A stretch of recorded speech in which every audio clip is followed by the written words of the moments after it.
Yanzu aka samu rahoto cewa rundunar jami'an 'yan sanda sun hana 'yan jam'iyyar PDP shiga wani taro da aka shirya a birnin tarayya a wani gu da ake kira a Class Park Center event. Wato an shirya wannan taro ne domin amincewa da Goodluck Jonathan, tsohon shugaban ƙasar Najeriya, a matsayin ɗan takara na shugaban ƙasa na shekara ta 2027 a ƙarƙashin jam'iyyar PDP. An samu haka ne a yayin da ake ta tunanin cewa menene dalilin da ya sa jami'an sanda suka hana mutane shiga wannan tarukan da aka shirya domin gudanar da shi da amincewa da tabbacin cewa Goodluck Jonathan ya tsaya a matsayin ɗan takara na jam'iyyar PDP. Amma mutane suna ganin cewa ko kuma a'a abokan adawa ne ko jam'iyyar APC ake zarginta ko jam'iyyar PDP, amma mutane sun fi zargin jam'iyyar APC kasancewan ita ne ta wato ainihin yi sanadiyan hana mutane magoya bayan PDP su shiga wannan taro. Amma sai dai waɗansu ba su amince ba, sun ce tabbas ana ƙoƙari ne a yi ma wato PDP zagon ƙasa domin kada a ba su daman da ya kamata,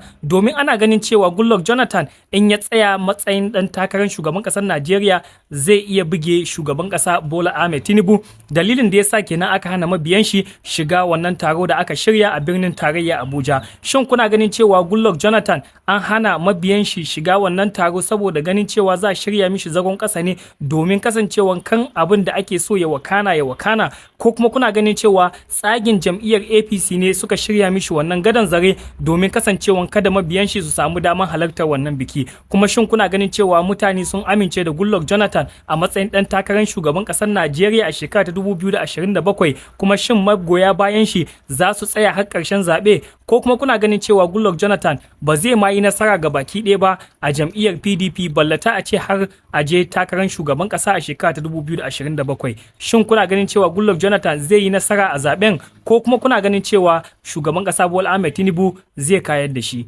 Menene ra'ayinku?